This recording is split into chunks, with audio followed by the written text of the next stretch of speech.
YS Jaganmohan Reddy గతంలో అనుకున్న విధంగా సెప్టెంబర్ 3వ తేదీన లండన్ పర్యటనకు వెళ్లాల్సి ఉంది. అది కుదరలేదు కాబట్టి తర్వాత 6వ తేదీకి వెళ్లాల్సి ఉంది. కానీ వెళ్ళలేకపోయారు. ఆయన పాస్పోర్ట్ వ్యవహారం కోర్టులో చిక్కుకుపోయింది. దీనికి కారణం ఏంటి? దీనికి కారణం ఆయన స్వయంకృతాపరాధం అని గతంలోనే చెప్పాను. దానికి సంబంధించి మరిన్ని వివరాలు చెప్తా. జస్ట్ ఫాల్స్ ప్రెస్టేజ్ తోటి జగన్మోహన్ రెడ్డి గారు ఈ కష్టాలన్నీ కొని తెచ్చుకున్నాడు. పాస్పోర్ట్కి సంబంధించి ఏం జరిగింది? హైదరాబాద్లో సిబిఐ కోర్టు వారు ఈయన అప్లై చేసుకుంటే ఓకే మీకు పర్మిషన్ ఇస్తున్నామని చెప్పారు. సరే వచ్చి విజయవాడలో అప్లై చేసుకున్నారు రీజనల్ పాస్పోర్ట్ ఆఫీసర్కి. అక్కడ తెలిసిన విషయం ఏంటంటే విజయవాడ ప్రజాప్రతినిధుల కోర్టులో ఈయన మీద ఒక పరువు నష్టం కేసు పెండింగ్లో ఉన్నది కాబట్టి ఆ కోర్టు వారి అనుమతి కూడా తీసుకోవాలి అని regional passport officer Jaganmohan Reddy గారికి మెసేజ్ ఇచ్చారు. అక్కడ ఎన్ఓసి తీసుకోండి, అప్పుడు మేము ఇచ్చేస్తాం, రెన్యూవల్ చేస్తామని. సో జగన్మోహన్ రెడ్డి విజయవాడ ప్రజాప్రతినిధుల కోర్టుకి అప్లై చేసుకున్నారు, నాకు ఎన్ఓసి ఇవ్వండి అని. అప్పుడు విజయవాడ ప్రజాప్రతినిధుల కోర్టు విచారించి ఇదిగో ఈ పరువు నష్టం కేసు పెండింగ్లో ఉన్నది, ఇది 2018లో పొంగూరు నారాయణ గారు వేశారు, అప్పటి నుంచి ఆ కేసు ముందుకు సాగకుండా అధికారంలో ఉన్నాడు కాబట్టి జగన్మోహన్ రెడ్డి గారు కాలం గడిపాడు. కానీ అది ఇప్పుడు పెండింగ్లో ఉన్న విషయం కోర్టు వారి దృష్టికి వచ్చింది కాబట్టి మీకు ఎన్ఓసి ఇవ్వాలి అంటే కొన్ని కండిషన్లు పెట్టాలి. ఏమిటి ఆ కండిషన్లు? 1 సంవత్సర కాలానికి మాత్రమే పాస్పోర్ట్ రెన్యూవల్ అన్నారు. అది నిజానికి పెద్ద ఇబ్బంది కాదు, ఎందుకంటే ఇమ్మీడియట్గా ఆయన సెప్టెంబర్ 6న వెళ్ళాలనుకున్నారు, వెళ్ళిపోవచ్చు. ఆ తర్వాత వచ్చిన తర్వాత మళ్ళీ కావాలంటే నెక్స్ట్ ఇయర్ ఎక్కడికైనా వెళ్ళాలనుకుంటే అప్పుడు రెన్యూవల్ చేసుకోవచ్చు. రెండో పాయింట్, ఆ విజయవాడ కోర్టు జడ్జి గారు చెప్పింది ఏమిటంటే 20,000 రూపాయల పూచీకత్తు ఇవ్వాలి అన్నారు. ఇక్కడ వచ్చింది సమస్య జగన్మోహన్ రెడ్డి గారికి. ఏమిటి? ఆఫ్టర్ ఆల్ 20,000 రూపాయల పూచీకత్తు జగన్మోహన్ రెడ్డి గారు ఇవ్వలేరా అనుకోవచ్చు. అది కాదు ఇష్యూ.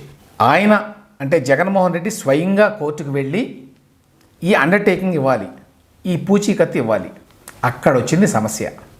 నేనేంటి కోర్టుకు వెళ్ళడం ఏంటి అని చెప్పి అనుకున్నాడు ఆయన. ఆయన తాడేపల్లి నివాసం నుంచి ఆ విజయవాడ ప్రజాప్రతినిధుల కోర్టు ఒక 3-4 కిలోమీటర్ల దూరం ఉంటుంది అంతే.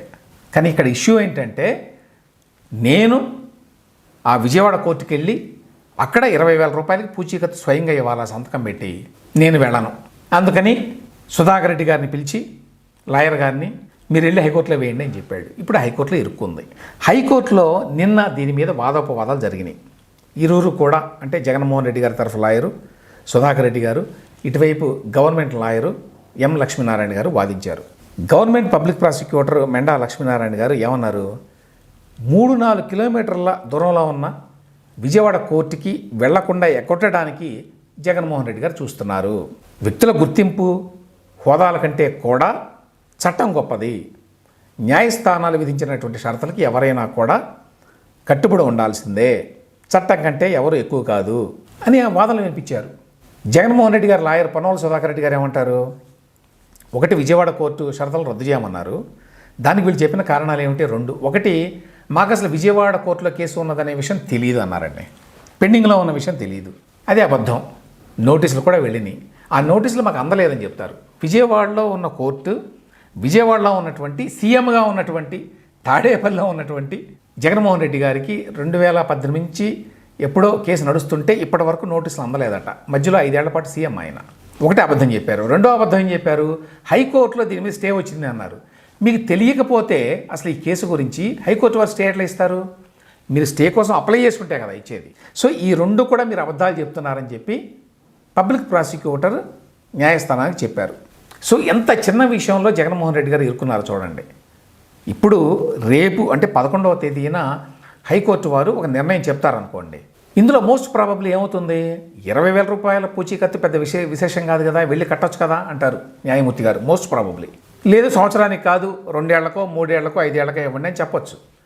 బట్ పూచీకత్తు అవసరం లేదు అని చెప్పి హైకోర్టు వారు చెప్తారా అనేది ఒక అనుమానం అయితే, రెండవది జస్ట్ బికాజ్ ఆ 3-4 కిలోమీటర్ల దూరంలో ఉన్న విజయవాడ ప్రజాప్రతినిధుల కోర్టుకు వెళ్ళి ఆ జడ్జి గారి దగ్గర నిలబడి 20,000 రూపాయల పూచీకత్తు ఇవ్వడం నామోషి నాకు అని ఫీల్ అయినందువల్ల ఇవాళ ఇన్ని ప్రాబ్లమ్స్ వచ్చినాయి. దానివల్ల ఏమైంది? ఎప్పుడో 3వ తేదీ వెళ్ళాలి, వెళ్ళిపోయేవాడే ఆయన వరదలను కూడా పట్టించుకోకుండా. కానీ రాలేదు. 6వ తేదీ వెళదాం అనుకున్నాడు. 6వ తేదీన ఇదిగో ఈ చిక్కుల్లో పడ్డాడు. ఇప్పుడు 11వ తేదీన దీని మీద ఒక నిర్ణయం వస్తుంది. 6వ తేదీ నుంచి 25వ తేదీ మధ్యలో వెళ్ళాలి అని చెప్పి విజయవాడ ప్రజాప్రతినిధుల కోర్టు మొన్న ఇచ్చిన ఆర్డర్లో చెప్పింది. ఇప్పుడు మరి 11వ తేదీ నుంచి 25 వరకైనా 25 డేట్ను కొంచెం పెంచండి అని మళ్ళీ అడుగుతారా జగన్మోహన్ రెడ్డి గారు? తెలియదు. పెంచాలంటే మళ్ళీ విజయవాడ ప్రజాప్రతినిధుల కోర్టు న్యాయమూర్తి గారే పెంచాలి. మళ్ళీ హైకోర్టుకు వెళ్ళడానికి కూడా అవకాశం ఉండదు అది. సో ఇన్ని చిక్కులు ఎందుకు వచ్చినాయి అంటే జగన్మోహన్ రెడ్డి గారు ఏంటంటే నేను బియాండ్ లా అందరికీ లాగా నాకు చట్టాన్ని వర్తింపజేస్తే ఎట్లా? మొన్న స్కిల్ డెవలప్మెంట్ కేసులో చంద్రబాబు నాయుడు గారికి కూడా ₹1,00,000 ఏమో పూచీకత్తు కట్టమన్నారు. కట్టారు. వెళ్ళి చాలా నిబంధనలు ఉన్నాయి. అప్పుడు కూడా షరతులు విధించారు. కోర్టు వారు షరతులు విధిస్తే మీరు వాటిని ఒబే చేయాల్సిందే, మరొక మార్గం లేదు. తర్వాత మళ్ళీ అప్లికేషన్ వేసుకుంటారు వాటిని సడలించండి అని, ఎవరైనా అంతే. కానీ ఇక్కడ ఏంటంటే నేను ఇంత గొప్పవాడిని, నాకు ఇంత డబ్బు ఉంది, నాకు ఇంత పలుకుబడి ఉంది, నాకు రాజకీయ పార్టీ ఉంది, నేను మాజీ ముఖ్యమంత్రిని కాబట్టి నేను వెళ్ళను. ఆయన వెళ్ళలేదండి. విజయవాడ ప్రజాప్రతినిధుల కోర్టుకి గతంలో కూడా వెళ్ళాలా, చాలామంది గుర్తుండి ఉండదు. కోడికత్తి కేసులో ఆ శ్రీనివాస్ అనేటువంటి ముద్దాయికి సంబంధించి జగన్మోహన్ రెడ్డి గారు సాక్ష్యం ఇవ్వాలి విజయవాడ కోర్టులో. అవును, ఇతనే వచ్చి నా మీద కత్తితో దాడి చేశాడు అని. ఆ సాక్ష్యం ఇస్తే కానీ ఆ కేసు ముందుకు వెళ్ళదు. కానీ అక్కడికి వెళ్ళి సాక్ష్యం ఇవ్వడానికి ఇష్టం లేదు. నేనేంటి కోర్టుకు వెళ్ళడం ఏంటి, స్టేట్మెంట్ రాసుకోండి వచ్చి అని అప్లికేషన్ వేశాడు ఆయన. ఇంతలోకి ఆ కేసు విజయవాడ నుంచి విశాఖపట్నం మారిపోయింది అనుకోండి. ఇప్పటికీ వెళ్ళాలా ఆయన? ఇప్పటికీ విశాఖపట్నం కోర్టు కూడా వెళ్ళి సాక్ష్యం ఇవ్వలేదు జగన్మోహన్ రెడ్డి గారు. అయినా అదృష్టవశాత్తు ఆ శ్రీనివాస్కి బెయిల్ వచ్చింది అనుకోండి. అటువంటి వ్యక్తి ఏదో హైకోర్టుకి అయితే వెళ్తాను కానీ ఈ చిన్న చిన్న కోర్టులకు నేను వెళ్తానా అనేటువంటి ధోరణి అన్నమాట. ఆ ధోరణి వల్లనే జగన్మోహన్ రెడ్డి గారు ఇవాళ ఇన్ని చిక్కుల్లో ఇరుక్కున్నాడు.